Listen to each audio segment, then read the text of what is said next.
Bom pessoal, estou gravando esse vídeo referente à disciplina de Química Orgânica 2 da UFPR, onde a gente teve como prova a resolução de algumas moléculas. A minha molécula foi a molécula de número 4, onde o professor nos passou a fórmula molecular da substância e o que continha o composto. No meu caso, ele era composto por uma amina terciária e um alcino. Então, como que eu fiz para resolver? Eu fiz alguns isômeros constitucionais, partindo dessa fórmula molecular, e até chegar ao composto correto, né? Então eu trouxe para vocês alguns isômeros constitucionais, né? Eu tenho aqui 7, perdão. Só que essa molécula ela é composta por vários isômeros constitucionais. Eu trouxe aqui somente 7. Então, como que eu fiz para identificar se esta molécula era a molécula proposta na avaliação? No primeiro gráfico, que é a RMN de hidrogênio, a gente possui 5 sítio-ativos para hidrogênio. Então, partindo disso, eu fui eliminando as moléculas. A primeira molécula, vamos contar quantos sítio-ativos ela tem. Aqui é um sítio-ativo, porque esses dois carbonos são iguais, né? Essa aqui é uma molécula com ligação simples, então ela gira. Então aqui a gente tem 1, 2, 3. Esse hidrogênio do nitrogênio não entra na conta. 3, 4, 5. Essa aqui seria uma molécula possível. Então vou marcar aqui um certinho para ela.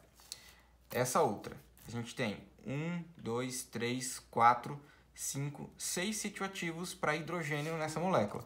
Então a gente já pode descartar ela porque não seria ela. Vamos para a seguinte. Essas 3 metilas formam um sítio-ativo só, porque ocorre a molécula gira, então as 3 vão estar em determinadas posições em determinados momentos. Então aqui seria uma só. Então aqui a gente tem um sítio-ativo para hidrogênio, 2, 3. Esse também não seria, então podemos descartar. Vamos para essa outra molécula. Aqui a gente possui 1, 2, 3, 4, 5, 6 sítio-ativos. Também foge do nosso objetivo, 6. Esta outra, a gente tem 1, 2, 3, 4 sítio-ativos, porque essas duas metilas são iguais. Então elas giram, em determinado momento essa metila vai estar próxima desse oxigênio e em determinado momento essa metila vai estar próxima desse oxigênio, o que caracteriza as duas como iguais. Então aqui a gente tem só 4 sítio-ativos, podemos descartar também. Vamos para essa outra agora. Aqui a gente tem 1, 2, 3, 4, 5, 6 sítio-ativos. Também não foge do nosso objetivo. E a última molécula que eu trouxe, a gente tem 1, 2, 3, 4, 5 sítio-ativos, que é o que a gente busca. Então vou dar um certinho aqui. Desses 7 exemplos que eu trouxe, 2 se enquadraram. O que eu vou fazer para eliminar agora, ou seja, ficar só com um deles? A gente vai para o gráfico de RMN do hidrogênio e a gente vai analisar os sinais. Esse primeiro sinal, como vocês podem ver, ele é um tripleto para 3 hidrogênios. Já o segundo sinal, ele é um singleto para 3 hidrogênios. O terceiro sinal também é um singleto para 3 hidrogênios. O quarto e penúltimo sinal, ele é um quarteto para 2 hidrogênios e o último sinal é um simpleto para 2 hidrogênios. Voltando lá nos nossos isômeros. Vamos analisar primeiramente a primeira molécula. Esses 2 hidrogênios que são iguais, eles são um dupleto para 6 hidrogênios. A gente tem 3 hidrogênios nesse e 3 hidrogênios nesse. Mais um hidrogênio vizinho conta como 2, né? Porque esse 6 aqui conta como 1, mais o hidrogênio vizinho 2. Então seria um dupleto para 6 hidrogênios. E na nossa molécula a gente não tem nenhum dupleto para 6 hidrogênios. Então a gente pode automaticamente já descartar essa primeira molécula. Agora a gente vai para a outra molécula que nos restou. Aqui nesse ponto, a gente tem um tripleto para 3 hidrogênios.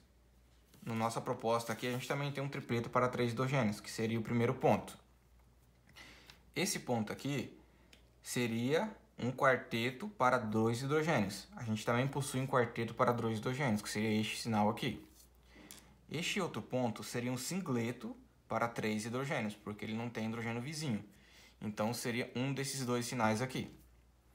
Esse outro ponto seria um singleto para 2 hidrogênios, porque ele também não possui hidrogênio vizinho. Então, seria o nosso último sinal aqui. E essa última metila também seria um singleto para 3 hidrogênios, que seria um desses dois sinais. Então, como que eu fiz para identificar esses sinais aqui no gráfico de RMN? Né? Eu enumerei, né? Essa estrutura é a mesma que essa, né? Então, eu enumerei ela A, B, C, D, E, F, G e H, né? Essa primeira metila, que seria no caso A, é o nosso tripleto para 3. Então, eu coloquei aqui, ó, tripleto para 3. Esse singleto para 3, eu identifiquei ele como sendo o H. Então, seria esse daqui. E esse outro tripleto para 3, eu identifiquei ele como sendo esta metila aqui, que seria o C. Já o quarteto para 2, eu identifiquei sendo como B. O quarteto para 2, B. E o singleto para 2 foi identificado como E. Agora, partindo do gráfico de RMN do hidrogênio, foi possível fazer o RMN Cose, que seria as interações hidrogênio-hidrogênio. Eu vou aproximar aqui para vocês na molécula, que acho que vai ser melhor para explicar, né? Aqui a gente tem os hidrogênios em ordem de ppm, do menor para o maior, e nessa escala aqui também, os hidrogênios do menor para o maior, né?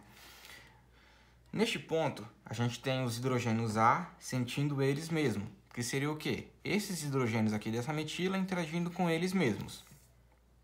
Porém, esses hidrogênios aqui dessa metila, eles sofrem interações com esses hidrogênios aqui do B. Então, a gente tem esse ponto aqui, B com A. Já no B, a gente tem eles interagindo com eles mesmos. Então, esses hidrogênios do B aqui interagem com eles mesmos. Porém, eles interagem com o hidrogênio do A também. Então, aqui é uma seta de duas pontas. Os hidrogênios A interagem com os B e os B interagem com o A. Os hidrogênios do C, essa metila no caso, eles interagem somente com eles mesmos, porque eles não têm nenhum hidrogênio vizinho. Então, ocorre a interação C com C somente. Os hidrogênios do D, na verdade no D a gente não possui hidrogênio, né? O hidrogênio do E, que seria esse último sinal, eles interagem somente com eles mesmos, E com E, pois também não possuem hidrogênios vizinhos. E os hidrogênios H, que seria essa metila, também interagem somente com eles, pois eles não possuem hidrogênios vizinhos. Posteriormente, fazendo o gráfico de RMN de hidrogênio de Cose, eu fui para o RMN do carbono 13. De acordo com algumas tabelas, a gente tem que na casa de 13 ppm, a gente tem uma ligação carbono-hidrogênio. Carbono-oxigênio, perdão. CO2. Então, eu identifiquei como sendo o C4 na minha molécula. Assim como no hidrogênio, eu enumerei, né? 1, 2, 3, 4, 5, 6, 7, 8. E o carbono 4 eu identifiquei nesta posição, pois ele possui um C-O. Já na posição, nas casas de entre 70 e 90 ppm, é característico um sinal de tripla ligação. E na nossa molécula a gente tem dois carbonos que possuem 3 ligações, sendo o carbono 6 e o carbono 7, onde eu identifiquei eles aqui no nosso gráfico.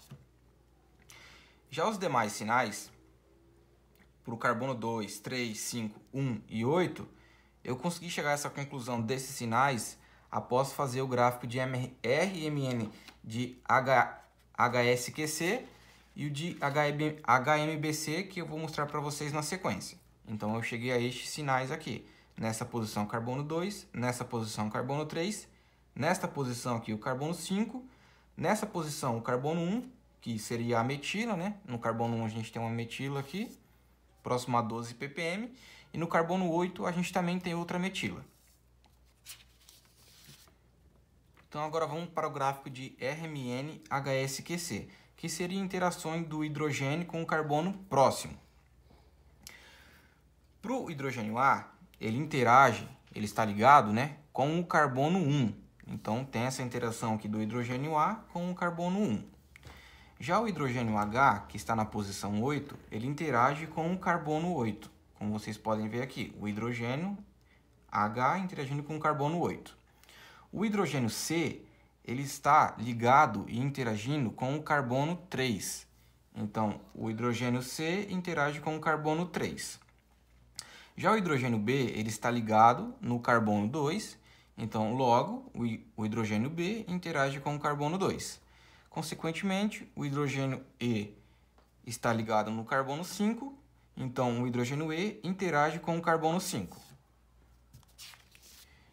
E para o RMN, diga HMBC, que seria a interação de hidrogênio-carbono, mas com uma distância um pouco maior, a gente tem o hidrogênio A interagindo com o carbono 1, o hidrogênio A interagindo com o carbono 3 e com o carbono 2.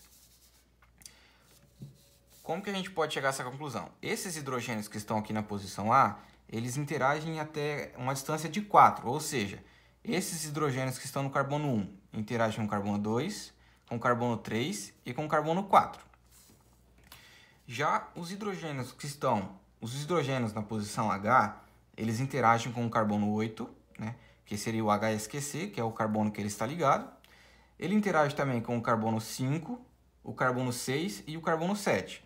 Assim como para o carbono A, o hidrogênio que está na posição 8, ele interage na posição 7, 6 e 5, ou seja, uma distância de 4.